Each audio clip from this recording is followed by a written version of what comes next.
It's your girl Shwe's channel, but Bobby taking over for the day. Hey guys, I'm April Shwe-Paul and this is my husband. Bobby Shwe-Paul. And today we're going to be sitting down to give some relationship advice, and we'll talk about love languages and how that can help strengthen your relationship, as well as some dating tips. So let's get into it, guys. She still does that. No, you hang out first. When we were like friends, when I thought we were actually dating, but she was as a friend.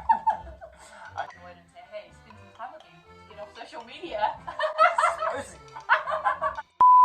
Alright, just to quickly let you know, if you don't know us, me and Bobby have been together for 8 beautiful years, and we've been dating since I was a teenager and he was in his early 20s. We've been through a lot together, we've been through ups and downs, so we thought we might sit down and share some of our advice for you guys. What is your love language?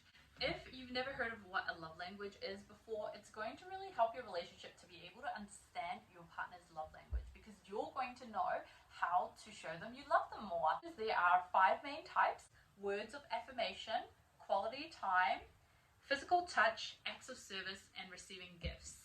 It has made a huge difference being able to understand your partner more, and that makes a lot more sense about why we do what we do. And you knowing what your partner's love language is will allow you to be able to do things for them that will show them that you love them in ample amounts of ways than the language that you normally use. So my number one love language is the love language of touch.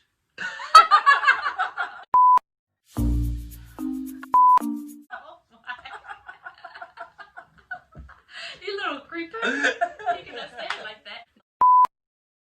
So my number one love language is quality time. So with me, especially when it comes to April, I'm pretty much trying to take all the time, really. That's not much truth. So when it comes to the time, I'm a bit selfish. She got something planned, I'm like, oh, but what about me? And then I'll try sometimes to make her probably cancel those plans. So there's that.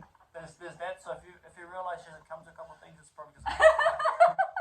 So for Bobby, because quality time is his number one love language, it was really apparent to me, and now makes sense after we figured it out and discussed what our love languages was, because we'd be sitting in a restaurant together, and if I'd go on my phone, he'd get really annoyed and say, hey, spend some time with me to get off social media.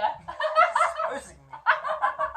It's true, but now it makes sense because that's his love language. Me giving him undivided attention and quality time with him is me showing how much I love him, whereas my love language is different, so I didn't realize that. For me, the top 2 are, number 1, everyone knows this if you know me well, is acts of service. So I show you I love you by doing something nice for you. So I will go out and get you a gift, I will go out and do a chore for you, I'll bake for you, I'll paint a painting for you.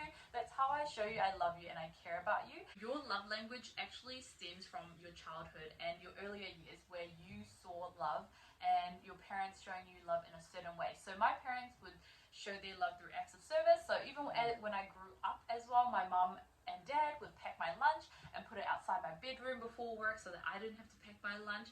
And that showed me that they loved me, because they've gone out of their way to show me physically through action that they loved me. Probably when I knew that, hey, this guy really loves me, because he would drive out to Glen Innes from Massey every weekend to come and pick me up or come to see me in town, and showed me he loved me through those ways. That's true. There was a time where I picked you up from a place that was like 2 hours away from here. You went away for a weekend.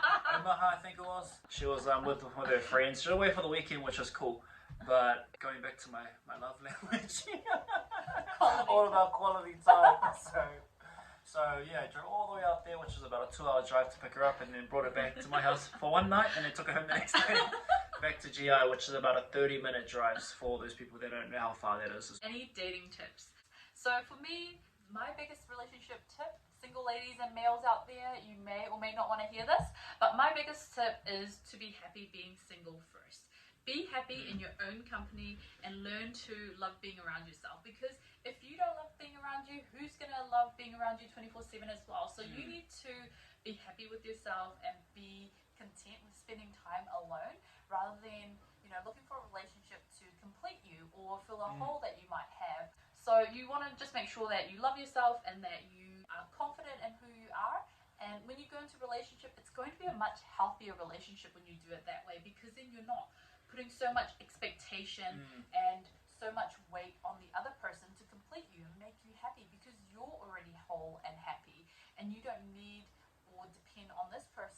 to make you happy in the end, because you're fine on your own, you know. You have a clear expectation and clear guidelines for how you want to be treated in a relationship, and have rules for yourself. You know, you want to respect yourself and love yourself enough to say, look, I'm not going to get into a relationship where it's abusive.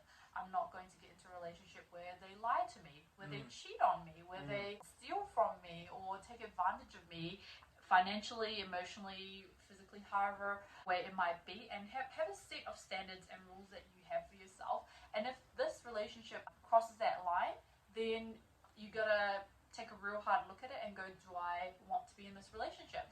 And if not, then move on. But also have a chat with your partner or significant other first and say, hey, look, this is how I'm feeling. Either we work on this or I'm going to have to leave because this isn't healthy for me. So I think that's really important before you even get into a relationship, to set out those guidelines. And if you're currently in a relationship, figure out what those important things are to you that you want out of a relationship and discuss it with your partner. It's as easy as that, you know. Have that open conversation with them and say, what do you want out of this and what do I want out of this? Because at the end of the day, it's a two-way street. I need to add value to you and you need to add value to me in some way in order for this to be a happy and prosperous relationship. Those are my tips. Ooh, give me that. Hey! Yeah. Wow. So your description of her tips are like this, mine's like Alright. Sweet and sharp, baby. Sweet and sharp. For me, it would be taking your time to get into a relationship. Elaborating on what April said about, you know, being comfortable in your own skin as well would be to, take your time, get to know yourself better, do things that you enjoy. Like, I feel like one little relationship you want to get into one, you should find one that's going to help to add value to and add to what you're already doing, so that when she comes along or he comes along, that they're going to help to, like, you know, upskill you or keep you accountable to become a much better person or bring you closer to where you want to be as well. Those are our top relationship advice tips for you today. I hope you've enjoyed, and in the comment section below, let us know what tips you have for other people as well. And also check out my husband's page, Shwe-Paul. He's got some fun content that you'll enjoy as well. Other than that, have an amazing rest of your week, and I'll see you back here next week. See you later. Ka kite. Mr. and Mrs. Shwe-Paul now. Yeah. And I'll see you back here next week. Don't do that. I hope you enjoy, and I'll see you guys next week. I don't want to just sweat it. Alright guys, no! What is my other top language? Channeling. I hope you guys enjoy. I don't know how to end that. No. Let's get into it. Okay. Let's get into it! Is that it? What has been... I just bit my tongue. What has been? Love language is going to able to... Oh man, what's happening? Right. Okay, good. What are you trying to look at? Now let's have a look what I forgot. You said get to know someone, don't rush, that's all you wrote. That's all you said. That's your only tip, mate. You do need to look at it again. Look, as you go. Gotta tell them how it is.